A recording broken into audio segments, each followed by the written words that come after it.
नमस्कार, मैं हूं जीके सिंह। एक बार फिर से आप सबों का बहुत बहुत स्वागत करता हूं प्रेरणा कोचिंग सेंटर के इस एजुकेशनल चैनल पे।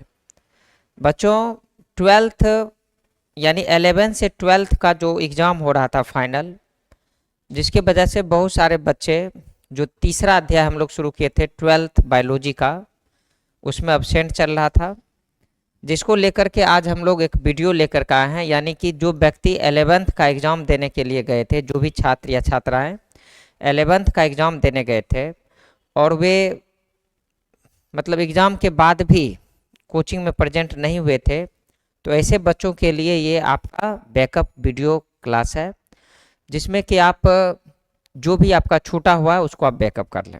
क्योंकि क्लास में तीसरा अध्याय चालू हो गया है, लेकिन प्रेजेंटेशन के मामले में बहुत सारे बच्चे अभी भी अब्सेंट चल रहे हैं। चूँकि खगड़िया में ज़बरदस्त बर्फबारी भी हुई है, बर्फ़ गिरा है, बारिश हुई है और भी बहुत सारी समस्याएं, जिसके कारण बहुत सारे बच्चे अब्सेंट चल रहे हैं। तो चलिए आज हम लोग शुरू कर रहे हैं अध्याय 3, जो कि क्लास में हो चुका है। हम आपके लिए इसका बैकअप वीडियो लेकर के आए हैं। इस चैप्टर का नाम है बच्चों मानव जनन। चैप्टर का नाम है मानव जनन, जिसे हम लोग अंग्रेजी में ह्यूमन रिप्रोडक्शन के नाम से जानते हैं। तो सबसे पहले हम लोग यहाँ पर ये जान लेते हैं कि आखिर मानव जनन होता क्या है। यानी हमारा जो ये हेडिंग बनाया गया है मानव जनन, इसके बारे में थोड़ा सा अध्ययन कर लेते हैं। बच्चों, मानव जनन का मतलब होता है कि हमारे पृथ्वी पर जितने भी मानव रहते हैं, जैसे कि आज से कुछ वर्ष पहले जब जनगणना की गई तो पूरे विश्व की आबादी लगभग 8 अरब थी। यानी हमारे पूरे पृथ्वी पर लगभग 8 अरब लोग निवास करते हैं। ये सभी के सभी मनुष्य अपनी प्राकृतिक मृत्यु से पहले अपने ही जैसे नई संतति को उत्पन्न करते हैं, ताकि उसकी प्रजाति हमेशा हमेशा के लिए इस दुनिया में बनी रहे। जीवों में पाए जाने वाले या मनुष्य में पाए जाने वाले इन लक्षण को हम लोग मानव जनन के नाम से जानते हैं। अगर आप चाहें तो इसको आसान भाषा में ऐसे भी जान सकते हैं कि मनुष्य अपनी प्राकृतिक मृत्यु से पहले, हमने बोला है मानव जनन का परिभाषा में, मनुष्य अपनी प्राकृतिक मृत्यु से पहले अपने ही जैसे नई संतति को उत्पन्न करते हैं, ताकि उसकी प्रजाति हमेशा हमेशा के लिए इस दुनिया में बनी रहे।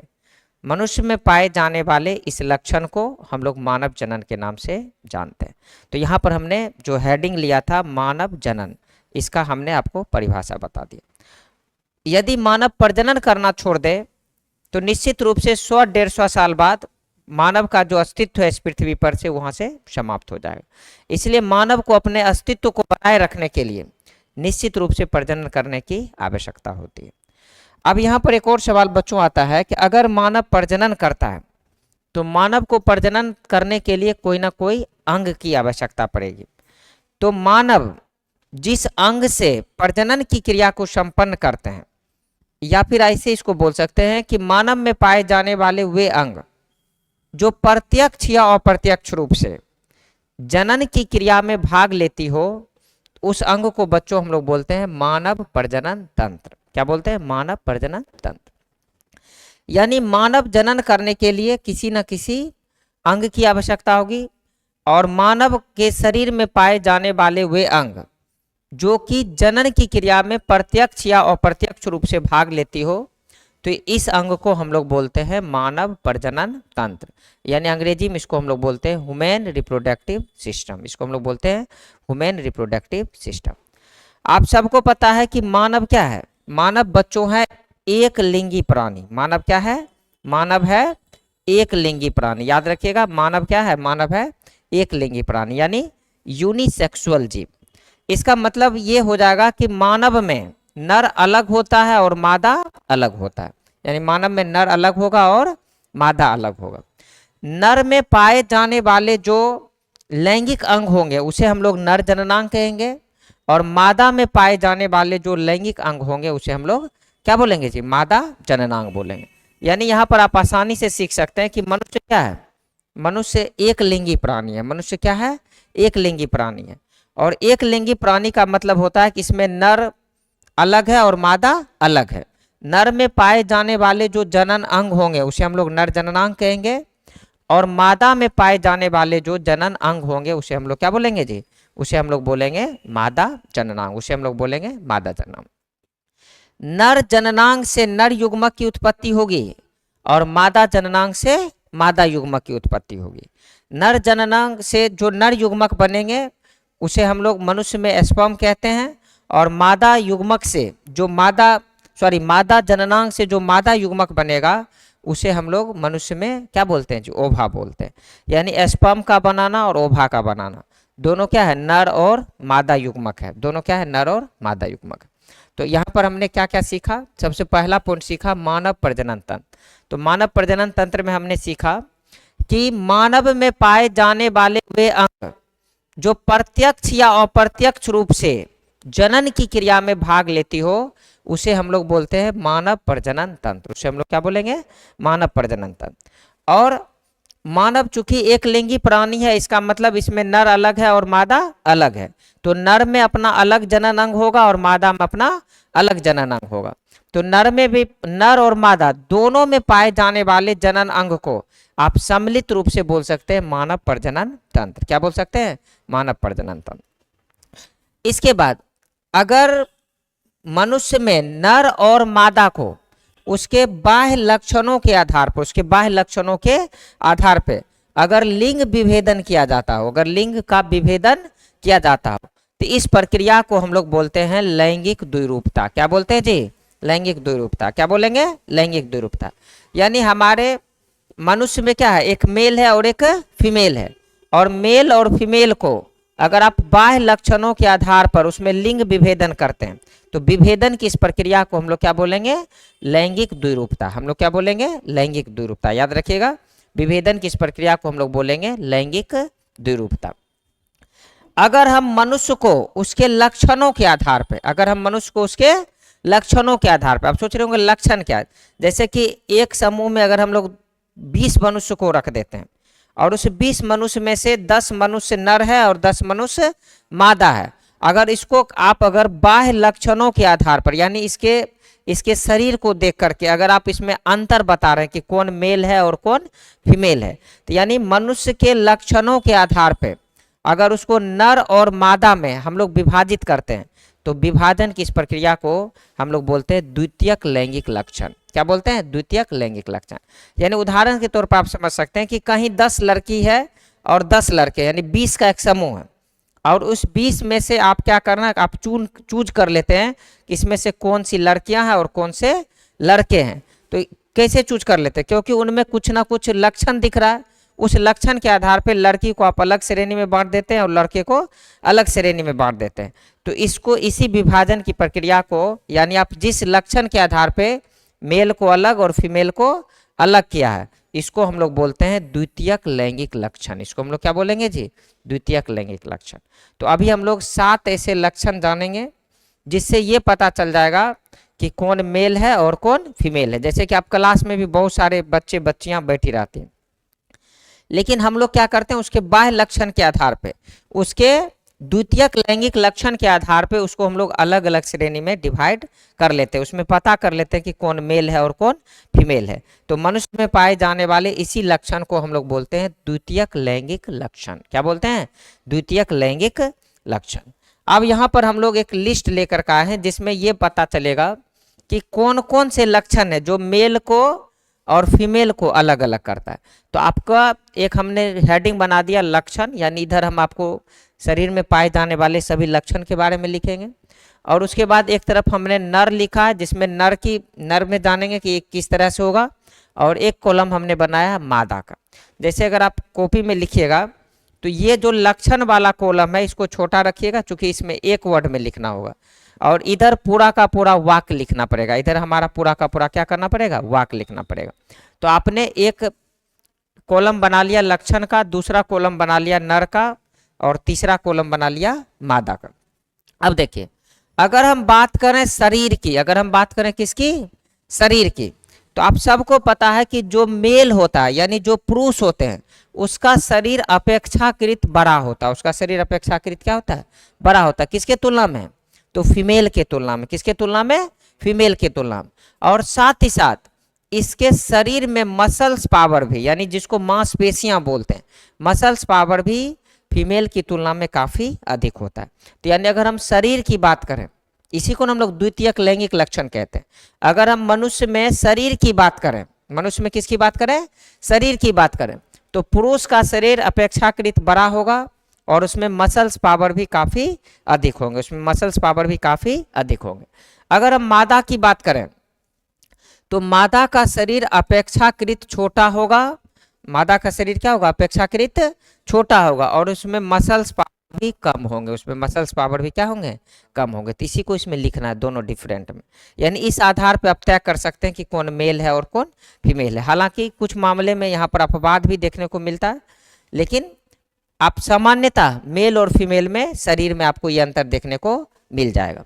अगर हम स्किन की बात करें, अगर हम किसकी बात करें, स्किन की बात करें, त्वचा की बात करें, तो आपको बता दें कि जो मेल होगा उसके शरीर के, माने अगर होल बॉडी की बात करें, पूरे शरीर की बात करें, तो पूरा शरीर में, मेल के शरीर में अधिक आपको बाल देखने को मिलेगा। यानी मेल और फीमेल दोनों में अगर तुलना करें तो मेल के शरीर में आपको काफी अधिक जो है बाल देखने को मिलेगा और मेल के शरीर की जो त्वचा होगी वो मोटी होती है। त्वचा कैसी होती है, मोटी होती है। अगर हम फीमेल की बात करें तो फीमेल के शरीर पर भी बाल पाए जाते हैं, ऐसा नहीं कि फीमेल के शरीर पर बाल नहीं पाए जाएंगे, फीमेल के भी शरीर में बाल पाए जाते हैं, लेकिन पुरुष की तुलना में उनके शरीर में बाल कम होता है, उनके शरीर में बाल क्या होता है, कम होता है। और दूसरी बात, उनकी जो त्वचा होती है वो कोमल होती है और पतली होती है, उनकी त्वचा कैसी होती है, कोमल और पतली होती है। तो ये हमारा दूसरा अंतर हो गया। अगर हम तीसरे अंतर की बात करें, अगर हम बाल की बात करें, हेयर की बात करें, तो बच्चों आपको पता है कि जो पुरुष होता है उसके चेहरे पर दाढ़ी और मूंछ पाया जाता है, उसके चेहरे पर दाढ़ी और मूंछ पाया जाता है। साथ ही साथ उनके छाती पर और आर्मपिट पर भी बाल पाए जाते हैं। अगर हम पुरुष में बाल की बात करें तो चेहरे पर आपको निश्चित रूप से दाढ़ी और मूंछ पाया जाएगा। जो भी एडल्ट व्यक्ति हैं, जो भी वयस्क व्यक्ति है, उसमें निश्चित रूप से उसके शरीर पे दाढ़ी और मूंछ पाए जाते हैं। साथ ही साथ उनके छाती पर भी बाल पाए जाते हैं और उनके आर्मपिट यानी बाजू में भी आपको बाल देखने को मिलते हैं। लेकिन अगर हम फीमेल की बात करें तो आपको पता है कि फीमेल के चेहरे पर दाढ़ी और मूंछ बिल्कुल भी नहीं पाया जाता। फीमेल के चेहरे पर दाढ़ी और मूंछ जो है वो नहीं पाया जाता।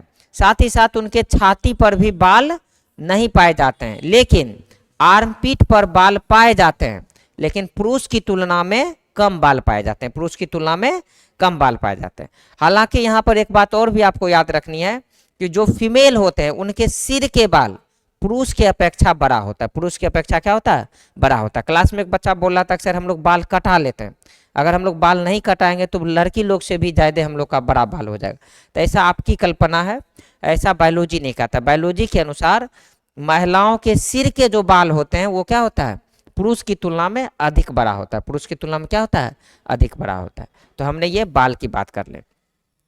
अगर हम बात करें ब्रेस्ट की, वक्षस्थल की, छाती की, तो इसमें आपको बता दें कि जो फीमेल है उसका और मेल दोनों में ब्रेस्ट पाया जाता है। ऐसा नहीं कि ब्रेस्ट जो है सिर्फ फीमेल में पाया जाता है, मेल और फीमेल यानी नर और मादा दोनों में ब्रेस्ट पाए जाते हैं। लेकिन जो मेल का ब्रेस्ट होता है वो निष्क्रिय होता है, मेल का जो क्या होता है ब्रेस्ट वो निष्क्रिय होता है, अविकसित होता है। लेकिन जो फीमेल का ब्रेस्ट होता है वो सुविकसित होता है और यह जनन की प्रक्रिया में भाग भी लेती है, और जनन की प्रक्रिया में ये क्या करती है, भाग भी लेती है। अगर हम बात करें कंधे की, शोल्डर की, कंधा मैंने आप समझते हैं ना, ये अगर हम कंधे की बात करें तो पुरुष का जो कंधा होता है वो चौड़ा होता है। जैसे यहाँ पर हमने एक पिक्चर बनाया, देखिए ये चौड़ा हो गया। अगर पुरुष के कंधे की बात करें तो यहाँ पर ये कंधा आपको कैसा दिखेगा, पुरुष का कंधा दिखेगा चौड़ा। अगर हम फीमेल की कंधा की बात करें तो पुरुष के तुलना में इनका कंधा संकीर्ण होगा, मतलब नेरो टाइप का होगा। इसका कंधा कैसा हो जाएगा जी, इसका कंधा हो जाएगा संकीर्ण यानी नेरो टाइप का, इसका कंधा हो जाता है संकीर्ण। अगर हम बात करें वॉइस की, आवाज की, तो आपको पता ही है कि जो मेल होता है उसके स्वर का स्वर स्तर कम होता है, यानी जो मेल है उसके स्वर का स्वर स्तर क्या होगा, कम होगा, जिसकी वजह से आवाज जो होता है वो थोड़ा सा कर्कश निकलता है। आप देखते होंगे कि अक्सर जहां भी अनाउंस कराना होता है तो अक्सर अनाउंसर जो होता है, जैसे आप रेलवे इंक्वायरी देख लीजिए या फिर टेलीफोन में देख लीजिए या कहीं भी कस्टमर केयर्स में देख लीजिए, तो अधिकांश महिलाएं वहां पर होती है, क्योंकि महिलाओं के स्वर का स्वर स्तर जो होता है वो ऊंचा होता है और पुरुष के स्वर का स्वर स्तर निम्न होता है। अब जिसके स्वर का स्वर स्तर कम होगा तो निश्चित रूप से उनकी आवाजें कठोर होगी, और जिनके स्वर का स्वर स्तर ऊंचा होगा उनकी आवाजें सुरीली होगी। तो आपको इस बात का याद रखना है कि जो पुरुष होते हैं उसके स्वर का स्वर स्तर क्या होगा, कम होगा, और स्वर स्तर कम होने की वजह से इनकी आवाज कर्कश होगा, और जिनके स्वर का स्वर स्तर ऊंचा होगा उनका आवाज क्या होता है, सुरीली होता है। उनका आवाज कैसा होता है, सुरीली होता है। अगर हम फैट की बात करें, चर्बी की बात करें, तो इस मामले में महिलाएं पुरुष से आगे होती है, क्योंकि महिलाओं के शरीर के अंदर यानी त्वचा के भीतर पाए जाने वाली जो चर्बी होती है, महिलाओं में यह चर्बी अधिक होता है, जबकि पुरुष में यह चर्बी क्या होता है, पुरुष में यह चर्बी कम होता है। इस चीज को याद रखिएगा। और महिलाओं के बहुत सारे जैसे जांघ हो गया, कई ऐसे स्थान हैं जहां पर कि पुरुष की तुलना में काफी ज्यादा चर्बी जो है देखने को मिलता है। तो इससे ये भी है कि अगर चर्बी की बात करें तो महिलाओं में चर्बी अधिक होता है और पुरुष में चर्बी थोड़ा सा कम होता है, लेकिन एक्सेप्शन यहाँ भी हो सकता है। इस चीज को हम लोगों को ध्यान में रखना। यानी यहाँ पर हम लोग कुल मिलाकर के 7 ऐसे सिम्टम्स देखे, 7 ऐसे लक्षण देखे जिनके आधार पर यह तय होता है कि मनुष्य में कौन मेल है और कौन फीमेल है, मनुष्य में कौन नर है और कौन मादा है। और इसी लक्षण को हम लोग बोलते हैं बालक, यहाँ पर मैंने आपको बताया था द्वितीयक लैंगिक लक्षण। क्या बोलते हैं, द्वितीयक लैंगिक लक्षण। यानी मनुष्य में जो द्वितीयक लैंगिक लक्षण है, इसके आधार पर आप तय कर सकते हैं कि कौन मेल है और कौन फीमेल है। तो शरीर का स्थिति देखकर आप पता कर सकते हैं, स्किन देख करके पता कर सकते हैं, हेयर देख करके पता कर सकते हैं, ब्रेस्ट देख करके पता कर सकते हैं, शोल्डर देख करके पता कर सकते हैं, वॉइस देख करके पता कर सकते हैं, और शरीर में पाई जाने वाली चर्बी के भी आधार पे आप पता कर सकते हैं कि कौन मेल है और कौन फीमेल है। दोनों में आपको निश्चित रूप से कुछ ना कुछ अंतर देखने को मिल जाता है। तो ये हम लोगों का डिफरेंट है मेल और फीमेल के बीच में। अब अगर हम आगे बात करें तो आपको बता दें कि मनुष्य में अगर जनन की क्रिया को संचालित करना हो तो जनन की क्रिया को संचालित करने के लिए आपको जनन तंत्र की आवश्यकता पड़ेगी। किसकी आवश्यकता पड़ेगी, जनन तंत्र की आवश्यकता पड़ेगी। जनन तंत्र का मतलब आप समझ ही रहे हैं कि मनुष्य का वो अंग जो जनन की प्रक्रिया में भाग लेता हो, मनुष्य का वो अंग जो क्या करे, जनन की प्रक्रिया में भाग ले, तो उसको हम लोग बोलते हैं जनन तंत्र। क्या बोलते हैं, जनन तंत्र। और मनुष्य में जनन तंत्र कितने प्रकार के होते हैं जी, 2 प्रकार के। मनुष्य में जनन तंत्र कितने प्रकार के, 2 प्रकार के। पहला होता है प्राथमिक लैंगिक अंग। पहला क्या होता है, प्राथमिक लैंगिक अंग, जिसको अंग्रेजी में हम लोग बोलते हैं प्राइमरी सेक्स ऑर्गन्स। क्या बोलते हैं, प्राइमरी सेक्स ऑर्गन। और दूसरा जो जनन तंत्र है बच्चों, इसका नाम है द्वितीयक लैंगिक अंग। क्या नाम है, द्वितीयक लैंगिक अंग, यानी इसको अंग्रेजी में हम लोग बोलते हैं सेकेंडरी सेक्स ऑर्गन्स। क्या बोलते हैं, सेकेंडरी सेक्स ऑर्गन। तो अगर आपको पूछा जाए कि जनन तंत्र क्या है, तो बच्चों जनन तंत्र का मतलब होता है कि मनुष्य में पाए जाने वाले वे अंग जो जनन की क्रिया में भाग लेती हो, चाहे या सीधे तौर पर भाग लेता हो या फिर इनडायरेक्ट तौर पर भाग लेता हो, या प्रत्यक्ष रूप से भाग लेता हो या फिर अप्रत्यक्ष रूप से भाग लेता हो, लेकिन ये भाग लेता हो सीधा जनन की क्रिया में। तो इस प्रकार के अंग को हम लोग जनन तंत्र बोलेंगे या जनन अंग भी बोलते हैं, समझे ना। और मनुष्य में ये जनन अंग कितने प्रकार के होते हैं, 2 प्रकार के। एक होता है प्राइमरी सेक्स ऑर्गन्स और एक होता है सेकेंडरी सेक्स ऑर्गन्स। एक को हिंदी में बोलते हैं प्राथमिक लैंगिक अंग और एक को हिंदी में बोलते हैं द्वितीयक लैंगिक अंग। क्या बोलते हैं, द्वितीयक लैंगिक अंग। अब यहाँ पर थोड़ा सा इसको समझने वाली बात है कि आखिर प्राथमिक लैंगिक अंग क्या है और द्वितीयक लैंगिक अंग क्या है। तो देखिए, प्राथमिक लैंगिक अंग का मतलब होता है बच्चों कि जो जनन की प्रक्रिया में सीधा भाग लेता हो, अर्थात जिन अंगों के द्वारा सीधे युग्मक का निर्माण होता हो। आपको पता होगा कि मनुष्य में युग्मक कितने प्रकार के होते हैं जी। आपको पहले दूसरे चैप्टर में भी हमने बताया कि मनुष्य में युग्मक होते हैं 2 प्रकार के। एक होता है नर युग्मक और एक होता है मादा युग्मक। एक होता है नर युग्मक और एक होता है बच्चों मादा युग्मक। आपको पता होगा कि मनुष्य में युग्मक कितने प्रकार के, 2 प्रकार के, एक नर युग्मक और एक मादा युग्मक। नर युग्मक से बनता है स्पर्म और मादा युग्मक से बच्चों बनता है ओभा। बच्चों क्या बनता है, ओभा बनता है। तो कहीं ना कहीं आपको ध्यान रखना। तो अब यहाँ पर 2 प्रकार के जनन तंत्र हैं, एक है प्राथमिक लैंगिक अंग और एक है द्वितीयक लैंगिक अंग। तो प्राथमिक लैंगिक अंग का मतलब होता है कि वैसा लैंगिक अंग जो सीधे तौर पर युग्मक निर्माण की प्रक्रिया में भाग लेता हो, वैसा अंग जो सीधे तौर पर क्या करे, युग्मक निर्माण की प्रक्रिया में भाग लेता हो। तो ऐसे अंग को हम लोग बोलते हैं प्राथमिक लैंगिक अंग। ऐसे अंग को हम लोग क्या बोलते हैं, प्राथमिक लैंगिक अंग कहते हैं। तो ये भी 2 प्रकार का होता है, एक नर में पाया जाता है और एक मादा में पाया जाता है।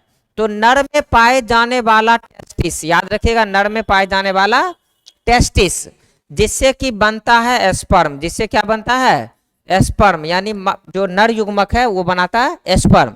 और मादा में पाए जाने वाला ओवरी, जिससे बनता है ओभा, जिससे क्या बनता है, ओभा। तो ये दोनों अंग को हम लोग बोलते हैं प्राथमिक लैंगिक अंग। क्या बोलते हैं, प्राथमिक लैंगिक अंग। समझे ना। देखिए फिर से समझिए कि प्राथमिक लैंगिक अंग वे अंग होते हैं जिससे सीधे तौर पर युग्मक निर्माण होता है, जिससे सीधे तौर पर युग्मक का निर्माण होता है। और हमको पहले ही हम आपको बता दिए युग्मक 2 प्रकार के होते हैं, एक नर युग्मक और एक मादा युग्मक। तो वैसा लैंगिक अंग जिससे सीधे युग्मक का निर्माण होता है उसे हम लोग बोलते हैं प्राथमिक लैंगिक अंग। उसे हम लोग क्या बोलते हैं, प्राथमिक लैंगिक अंग। और यहाँ पर प्राथमिक लैंगिक अंग क्या है, तो मेल में पाए जाने वाला टेस्टिस, मेल में पाए जाने वाला टेस्टिस, और फीमेल में पाए जाने वाला ओवरी, फीमेल में पाए जाने वाला ओवरी, ये दोनों अंग कहलाएंगे प्राथमिक लैंगिक अंग। ये दोनों अंग क्या कहलाएंगे, प्राथमिक लैंगिक अंग। क्योंकि टेस्टिस से सीधा नर युग्मक स्पर्म बन रहा है और ओवरी से सीधा मादा युग्मक यानी ओभा की उत्पत्ति हो रही है। मतलब टेस्टिस और ओवरी वे जननांग हैं जो सीधे तौर पर युग्मक निर्माण की प्रक्रिया में भाग ले रहे हैं। तो जो सीधे तौर पर युग्मक निर्माण की प्रक्रिया में भाग लेते हैं बच्चों, उसको हम लोग बोलते हैं प्राथमिक लैंगिक अंग। उसे हम लोग क्या बोलेंगे, प्राथमिक लैंगिक अंग। तो समझ में आ गया। प्राथमिक लैंगिक अंग का मतलब क्या हो गया कि वे जनन अंग जो सीधे युग्मक निर्माण की प्रक्रिया में भाग लेता हो। तो युग्मक कितने हैं मनुष्य में, 2, एक नर युग्मक और एक मादा युग्मक। यानी टेस्टिस के द्वारा नर युग्मक यानी स्पर्म की उत्पत्ति हो रही है और ओवरी के द्वारा मादा युग्मक यानी ओभा की उत्पत्ति हो रही है। इसका मतलब टेस्टिस और ओवरी ये दोनों ऐसे जनन अंग हैं जो सीधे तौर पर क्या कर रहा है कि युग्मक निर्माण की प्रक्रिया में भाग ले रहा है। तो इस अंग को हम लोग बोलेंगे प्राथमिक लैंगिक अंग। क्या बोलेंगे, प्राथमिक लैंगिक अंग। तो ये समझ में आ गया। अब दूसरा है द्वितीयक लैंगिक अंग, यानी वे लैंगिक अंग जो सीधे तौर पर युग्मक निर्माण की प्रक्रिया में भाग नहीं लेता हो बल्कि प्रजनन की प्रक्रिया में सहायक होता हो, बल्कि प्रजनन की प्रक्रिया में क्या हो, सहायक हो, या फिर युग्मक निर्माण की प्रक्रिया में सहायक हो।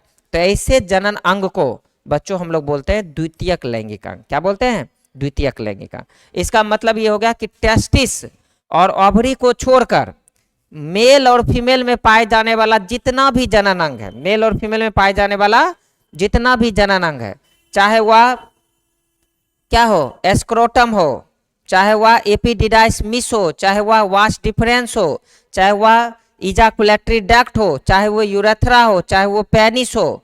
अगर फीमेल में बात करेंगे तो फिलोपियन ट्यूब हो, यूटेरस हो, वेजाइना हो, ये सभी अंग जो कि क्या कर रहा है, युग्मक निर्माण नहीं कर रहा है लेकिन युग्मक निर्माण की प्रक्रिया में सहायक हो या जनन की क्रिया में सहायक होता है, ऐसे अंग को हम लोग बोलते हैं द्वितीयक लैंगिक अंग। क्या बोलते हैं, द्वितीयक लैंगिक अंग। यानी सीधे सी बात करो तो टेस्टिस और ओवरी को छोड़कर मेल और फीमेल में जितना भी जननांग पाया जाता है उन सभी जननांग को हम लोग बोलते हैं द्वितीयक लैंगिक अंग।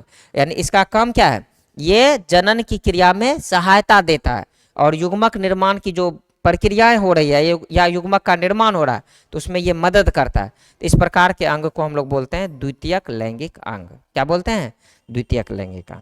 तो यहाँ तक समझ में आ गया, समझे ना। तो हम लोग क्या क्या सीखे, सबसे पहले हम लोग सीखे कि मानव जनन क्या होता है। मानव जनन का मतलब हमने सीधा से आपको बताया कि जब कोई मनुष्य अपने प्राकृतिक मृत्यु से पहले अपने ही जैसे नई संतति को उत्पन्न कर देता है, तो इस प्रक्रिया को हम लोग बोलते हैं मानव जनन। इसके बाद हमने आपको बताया कि मानव अगर प्रजनन करेगा तो उसके लिए किसी न किसी अंग की आवश्यकता होगी। तो मानव जिस अंग से प्रजनन करता है उसको हम लोग मानव प्रजनन तंत्र कहते हैं। क्योंकि मानव एक लिंगी प्राणी, इसमें नर अलग और मादा अलग होता है। इसका मतलब नर का अपना अलग जननांग होगा, मादा का अपना अलग जननांग होगा। नर जननांग से नर युग्मक बनेगा और मादा जननांग से मादा युग्मक बनेगा। और अगर हम किसी मेल और फीमेल को उसके बाह्य लक्षणों के आधार पर लिंग विभेदन करते हैं तो इसको हम लोग लैंगिक द्विरूपता कहते हैं। अगर मनुष्य के बाह्य लक्षणों के आधार पर मेल और फीमेल को अलग अलग भागों में बांटते हैं तो उसे हम लोग द्वितीयक लैंगिक लक्षण बोलते हैं। इसी द्वितीयक लैंगिक लक्षण के आधार पर हमने 7 ऐसे लक्षण यहाँ पर प्रकट किया जिससे मेल और फीमेल के बीच में आपको अंतर जो है स्पष्ट रूप से दिखाई पड़ रहा था। इसके बाद हमने आपको बताया कि जो जनन तंत्र हैं वो 2 प्रकार के होते हैं, एक प्राथमिक और एक द्वितीयक। प्राथमिक का मतलब हो गया कि जो सीधे युग्मक निर्माण की प्रक्रिया में भाग लेगा उसको प्राथमिक बोलेंगे, और जो युग्मक निर्माण की प्रक्रिया में सहायता करेगा और लैंगिक जनन की प्रक्रिया में सहायता करेगा तो उस अंग को हम लोग बोलेंगे द्वितीयक लैंगिका। तो यहाँ तक हम लोगों का जो इस चैप्टर का इंट्रोडक्शन है वो कंप्लीट होता है। इसके बाद अब हम लोग एक एक करके अध्ययन करेंगे, पहले नर जनन तंत्र और उसके बाद मादा जनन तंत्र। तो आप सबको पता है कि नर जनन तंत्र का मतलब क्या होता है। तो बच्चों, नर जनन तंत्र का मतलब होता है कि मनुष्य के नर में पाए जाने वाले जनन अंग को, मनुष्य के नर में यानी मनुष्य में जो पुरुष वाला पार्ट है क्या जी, उसमें पाए जाने वाले जो जनन अंग है उसको हम लोग बोलेंगे नर जनन तंत्र। उसको हम लोग क्या बोलेंगे, नर जनन तंत्र। और आपको हम बता दें कि मनुष्य में जो नर जनन तंत्र है वह शरीर के पेल्विस क्षेत्र के अंतर्गत आता है। याद रखिएगा, वह शरीर के किस क्षेत्र के अंतर्गत आता है, तो पेल्विस क्षेत्र के अंतर्गत आता है। पेल्विस का मतलब क्या होगा कि मनुष्य के उदर गुहा के ठीक नीचे यानी पेट के ठीक नीचे और दोनों जंघाओं के बीच वाला जो भाग होता है उसको हम लोग बोलते हैं पेल्विस क्षेत्र। यानी मनुष्य में आप जानते हैं कि मनुष्य में जो पेट के नीचे और दोनों जंघाओं के बीच वाला जो भाग होता है उसको हम लोग बोलते हैं पेल्विस क्षेत्र। क्या बोलते हैं, पेल्विस क्षेत्र। तो याद रखिएगा कि मनुष्य का जो नर जनन तंत्र है वह शरीर के पेल्विस क्षेत्र के अंतर्गत आता है। शरीर के किस क्षेत्र के अंतर्गत आता है, पेल्विस क्षेत्र के अंतर्गत आता है। और नर जनन तंत्र क्या है कि मनुष्य के नर में पाए जाने वाले सभी जनन अंग को हम लोग बोलते हैं नर जनन तंत्र। और यह शरीर के किस क्षेत्र के अंतर्गत आता है, तो पेल्विस क्षेत्र के अंतर्गत आता है। और इसके अंतर्गत कौन कौन से अंग आते हैं, तो कई बार हम इसकी चर्चा किए हैं, आज आप थोड़ा सा समझ लीजिए। पहला है एस्क्रोटम। पहला क्या है बच्चों, क्या है, एस्क्रोटम। दूसरा है ब्रीसन, अंग्रेजी में बोलते हैं टेस्टिस। क्या बोलते हैं, टेस्टिस। तीसरा है एपिडिडाइमिस। क्या है, एपिडिडाइमिस। चौथा है वास डिफरेंस। क्या है, वास डिफरेंस। पांचवा है इजाकुलेटरी डक्ट। छठा है यूरेथ्रा और सातवां है पेनिस। तो हम लोग एक अब चित्र बनाएंगे और उस चित्र के बाद जितना भी जननांग लिखे एक एक करके हम लोग उसको डिटेल से अध्ययन करने का काम करेंगे। तो याद रखिएगा, यहाँ तक हम आपको अभी तक क्लास में पढ़ा दिए हैं। आज हम आपके लिए वीडियो भी बना दिए हैं और जहाँ तक आपका छूटा हुआ है उन सभी का PDF भी हम आपको ग्रुप में डाल देंगे। इसका आप नाम भी आराम से आसानी से लिख लीजिए। और आप मंडे को जब क्लास आइए तो निश्चित रूप से पूरा का पूरा बैकअप करके आइए, ताकि मंडे से जो भी हम आगे पढ़ाएंगे तो वहाँ पर आपको पता चले कि हमने क्या क्या है ये सभी चीज़ कंप्लीट कर लिया। क्योंकि अभी आप सबको हम बता दें कि थोड़ा सा सरकार की विफलता भी बोल सकते हैं, मौसम का भी मार है, कई कारणों से हम लोगों का जो क्लासेज है वो डिस्टर्ब होता ही है। बहुत सारे बच्चों गैस की किल्लत की भी वजह से खगड़िया से बाहर रह रहे हैं। बहुत सारे बच्चे ऐसे जो एग्ज़ाम की वजह से घर पे रह रहे हैं। बहुत सारे ऐसे कामचोर बच्चे हैं जो जानबूझ करके भी घर पे रह रहे हैं। तो कहीं ना कहीं उस स्थिति में हमारा जो ये ऑनलाइन सिस्टम है ये आपके लिए काफ़ी कारगर सिद्ध होगा। जब जब आप अब्सेंट रहते हैं तो हम आपके लिए एक बैकअप वीडियो लेकर आते हैं। आप निश्चित रूप से इस वीडियो को देखें और इसका जो PDF है वो भी हम आपको ग्रुप पर डाल देंगे, उसको उतार लें और सोमवार से आप आएँ तो एकदम निश्चित रूप से प्रिपेयर होकर के आएँ और अपने पढ़ने पर फोकस करें। सरकार लाख तरह से आपको बाधित करेगा। आपके आसपास में बहुत सारी ऐसी समस्या आएगी जो कि आपको समस्या में डालेगी, लेकिन इन समस्याओं में भी जो व्यक्ति लगातार सफलता के पथ पर अग्रसित होगा, निश्चित रूप से उसका जीवन सफल होगा। इसीलिए आप लोग इस पर ध्यान दीजिए। हम लोग फिर से मिलते हैं सोमवार को आपके क्लास में। तब तक के लिए आप लोग मन लगाकर पढ़ें।